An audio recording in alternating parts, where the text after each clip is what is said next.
I thought especially after the economic and industrial expansion of China, the RMB became the new god of Chinese culture and religion. What's the RMB? The Oh, what? That's the it's like wrong the one. Chinese currency.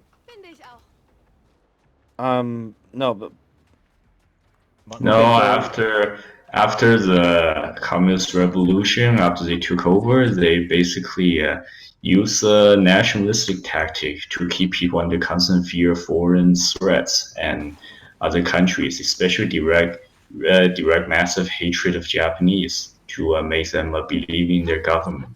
And they somehow convinced people it was natural disaster and locusts and that it caused all that starvation and it was thanks to the insistence of one economist, Deng Xiaoping, who opened up Chinese economy and saved it from total collapse and death.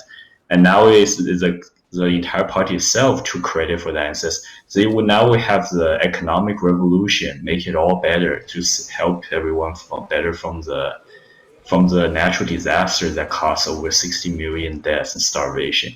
And unfortunately, of course, all the previous knowledge were destroyed and burned. The generation after that were born into all that indoctrination, so they didn't know any better. well, okay. My point is though is so Taoism, it's all about simple living and trying to kind of live in harmony with nature, with yourself, with others. Finding and actually, it's very individualistic because it's about finding what your place is. Like, because just like it's kind of like trusting the universe. So like, there's a lot of it's a lot of stuff like that. It's a lot of like just kind of going with the flow. It's really kind of cool. And what's interesting is it promotes the it promotes individualism and it promotes freedom because I just posted a bunch of libertarian where the advice of Taoism to leaders is to leave people alone. Uh, Basically, free market capitalism in a nutshell. So like, and this is like thousands of years old. Much older than Adam Smith. And so you have Lao Tzu telling people to stop trying to control people and let them just do what they want and everything will be fine. So that's cool. And the other thing is because it promotes simple living.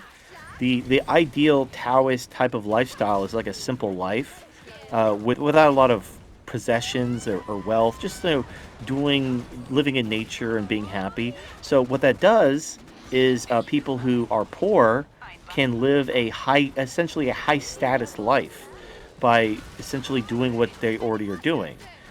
Maybe they can't acquire riches. That's fine. So they can live simply and they can kind of feel like, oh, I'm so in touch with nature. So like that's what people need.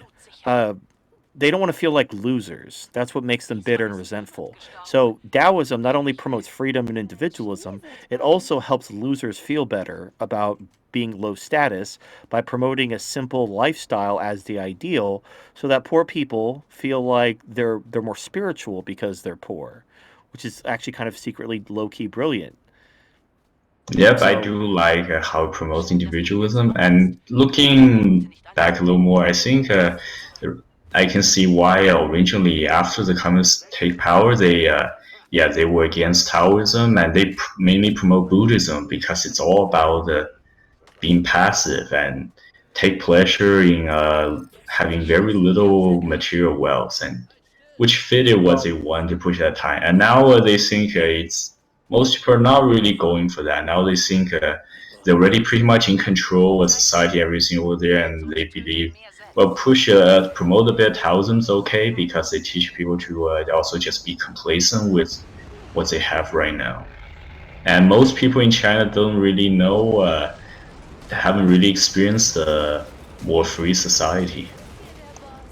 right. So like there's a lot going on. So Buddhism is basically Indian. It went to China, but it has a lot of Hinduism. Now, apparently, Zen Buddhism it kind of took the Hinduism stuff out of Buddhism and then it put Taoism stuff in. So Zen Buddhism is more Chinese, even though it's technically started in Japan, but it's more Asian. Whereas traditional Buddhism is more Indian.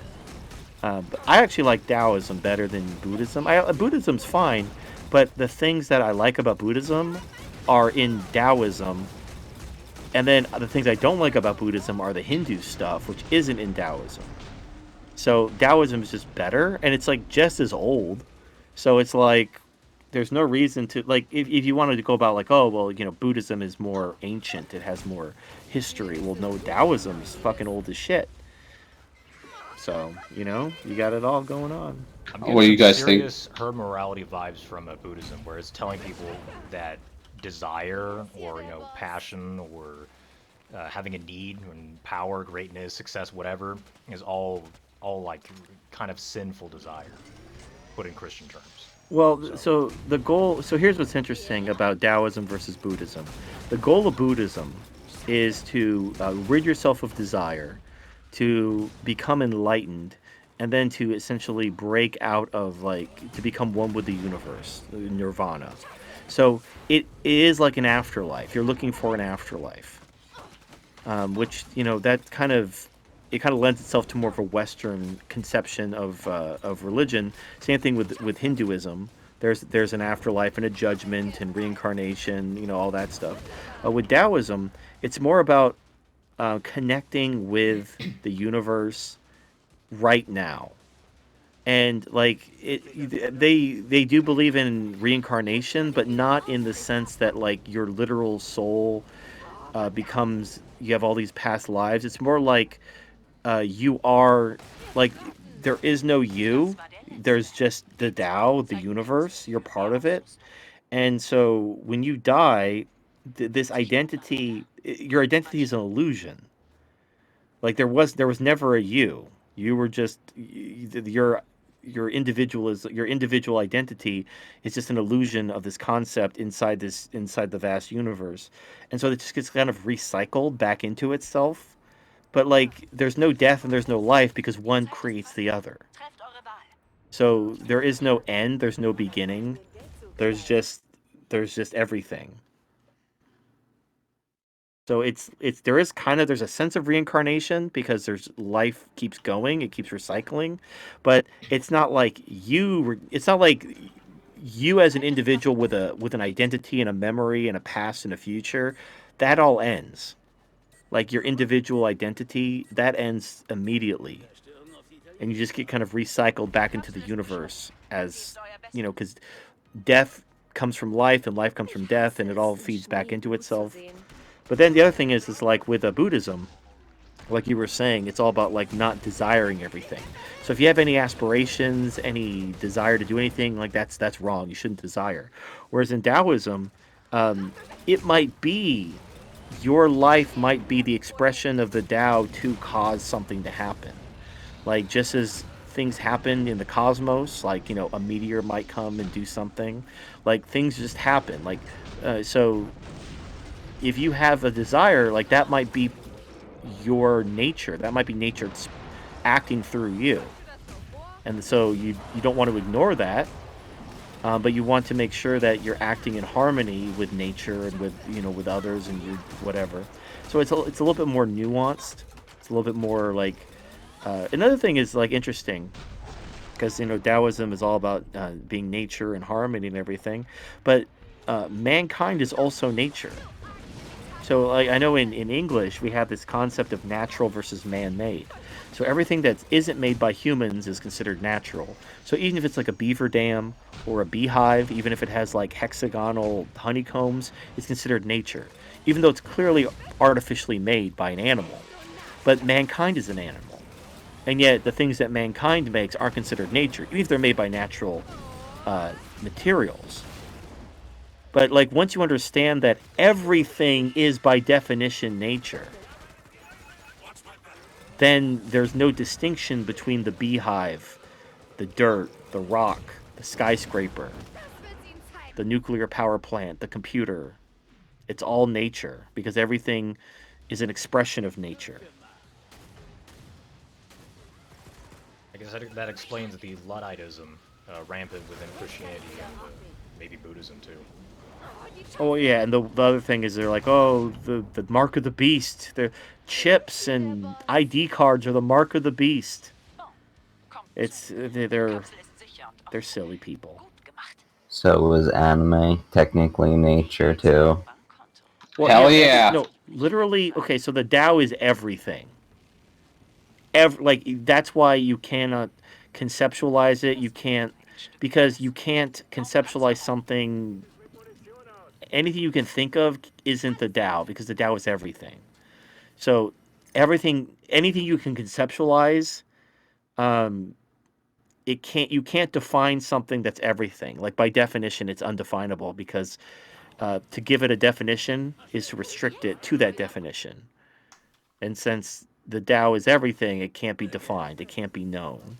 It can't be named. It's just everything. But so That's a yes, big leap of anime. faith right there. Well, but that's the whole point. The whole point, though. So the cool thing about Taoism is it completely endorses what we know about free market economics. Because the whole point of free market economics is you let people do their thing, don't try to control them, and it just works better than if you do try to control them. Like another example that I've heard a lot when I've been watching videos and listening to talks is like if you have insomnia and you focus on trying to make yourself sleep, you'll keep staying up. But your body knows how to sleep. Animals sleep all the time. Your body knows how to sleep. Just stop thinking and let sleep happen. By trying to make yourself sleep, you're actually driving sleep from you. So the whole point of the Tao is like stop trying to control things and like trust trust your body's intelligence, because we all have like instincts and feelings. We have like the best way to know what to do isn't to like plan it out with like a chalkboard and a bunch of notes, but to just think, kind of just and just kind of let Intuition. yourself well, not just intuition, but like meditation, and just kind of like try to understand things. Let yourself be open to observing and just like let everything. Like that's actually what I've been doing without even knowing, having a word for it. Is like I find thinking about things kind of relaxing. But so when I ever try to solve a problem, I just try to understand it. I don't try to solve the problem. I don't come with a pre-existing solution. I just want to understand the problem from as many angles as possible. And then when I do, the answer becomes clear. And that's actually almost more or less word for word something I've heard very recently when I was studying about Taoism.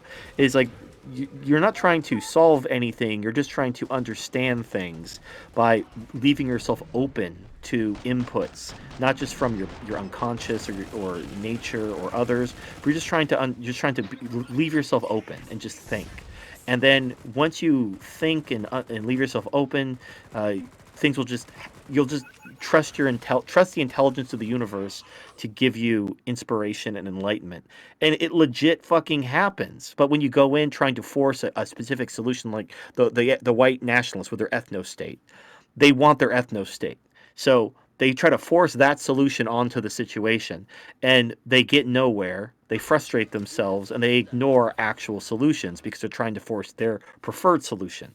So they're actually completely ass backwards.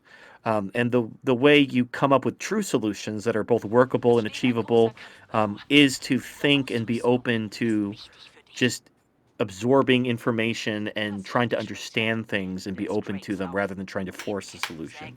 And so then you'll find, oh, okay, this solution's obvious. It's crystal clear. I can explain it to a child. It's so obvious.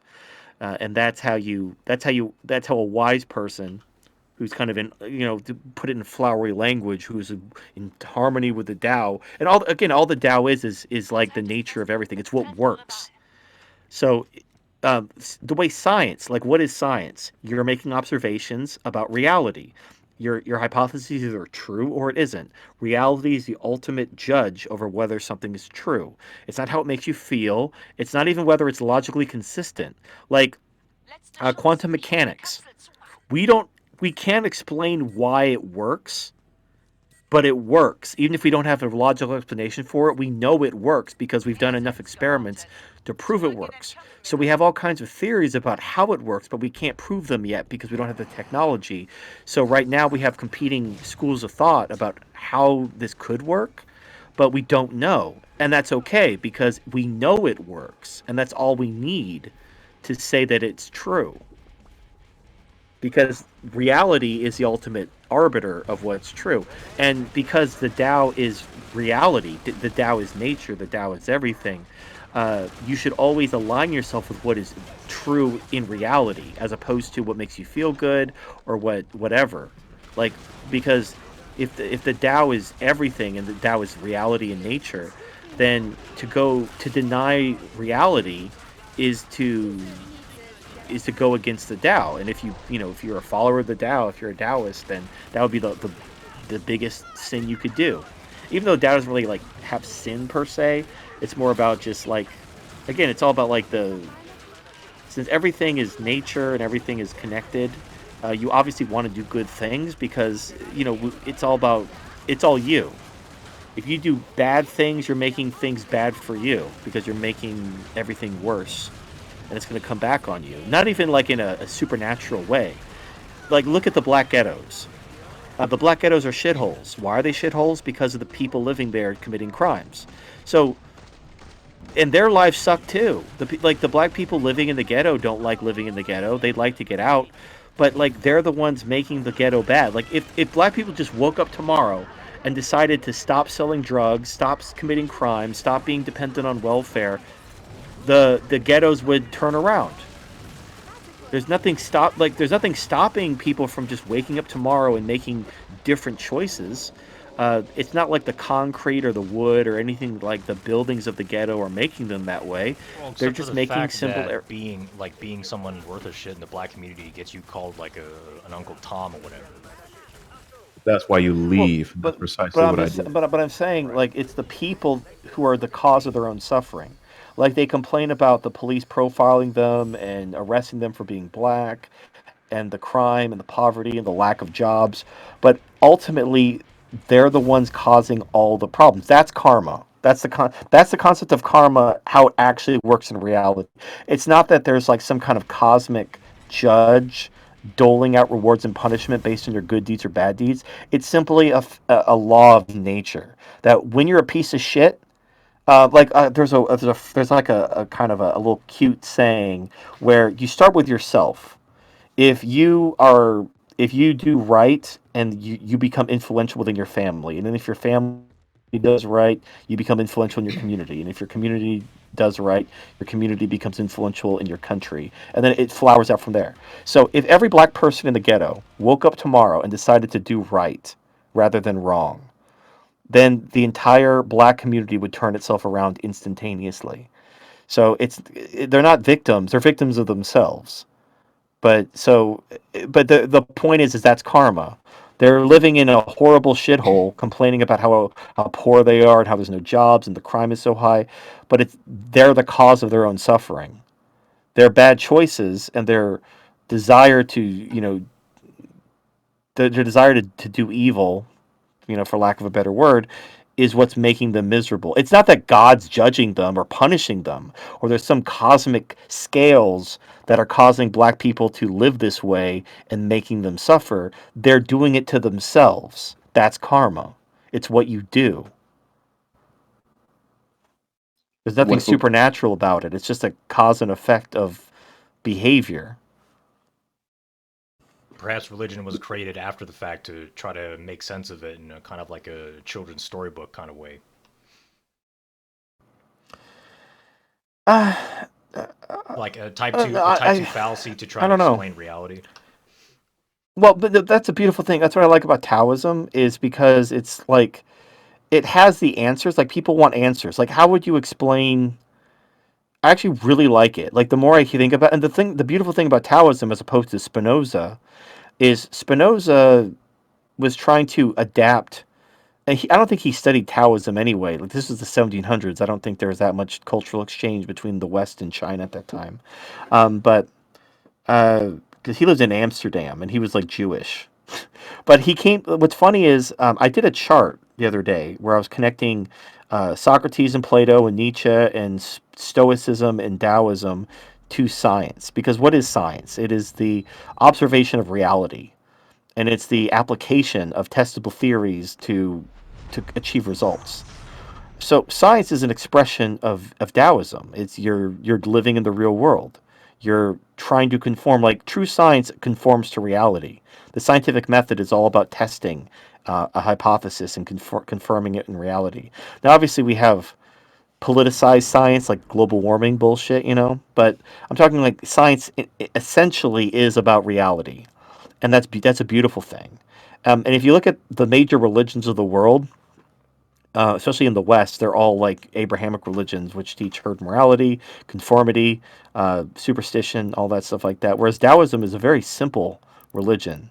Unlike Spinoza, who was trying to build something from scratch in the 1700s based on like a pantheism, which is very similar to Taoism and didn't go anywhere, Taoism has a long history. It has, I don't know. Actually, I don't know how many Taoists there are in the world. Probably a few million, I imagine. Let me look up. Let me look it up just out of curiosity. It is 20 million. So there's 20 million Taoists in the world. So significantly more than Spinoza was able to cobble together in his lifetime of 0. So that's the thing. So my point is, Spinoza failed because people need a community. They need something to belong to. People don't just want to have a belief in their hearts. They want to belong to something. They want to go somewhere. They want to have traditions and history and symbols and songs and dances and all that stuff. So Spinoza couldn't provide those things because he was creating religion from scratch, and that's really hard. I mean, look at Scientology. What a dumpster fire that was. But whereas Taoism actually has a long history, and it has 20 million followers, but it still has all it checks all the boxes. So there you go. Call me a shill, a Chinese shill. Oh, it's pronounced Taoism. I've always heard it pronounced Taoism, but it's spelled with a T. But Oh. no, the original is a DAO. But That's how it is. That is how it's pronounced in original Chinese. Yeah, it's pronounced Taoism. Maybe it's like Toyota and Toyota. No, I think it was. I think Tao was. I forgot. Was it Cantonese or maybe one's other dialect? But the original Chinese pinyin is with a D. Dao. Yeah, I've always heard it pronounced with a D. But it's spelled both. Like it literally says Taoism or Taoism. It's basically now when you look it up online, I think it comes up as Taoism. Yeah. But when you listen to someone say it, they always say it Taoism. Well, usually when a term go to another language, usually if the country has multiple dialects or something, it could the one that first got popularized into another language like English, that one will probably stay as a more default term. Take example, you guys know Kirins, the mystical horse creature that has a dragon-like features and has a basic breeze fire and stuff, but actually basically like hybrid dragon horses. The originally Chinese mythology called the Qilin. Qi, it's pronounced ki in Japanese. Like in Dragon Ball Z, you use a ki blast or energy. Yeah. It's the exact equivalent of Chinese qi, which is like in Kung Fu Panda 3 or Jackie Chan Adventures. They spell as CHI. And then of course Japanese doesn't have the L sound, so they pronounce it rin. So Qilin became Kirin, and Japanese helped popularize it first into America. So in English, people usually commonly refer to them as Kirins. Yeah, whatever. I call it Taoism because everything I've heard, they all pronounce it Taoism. So I'm just like, I haven't heard anyone pronounce it Taoism. But it's spelled with a T in most cases, even though it's pronounced with a D sound. I think it's just romanization. Make of that what you will. Anyway, was Corey going to say something?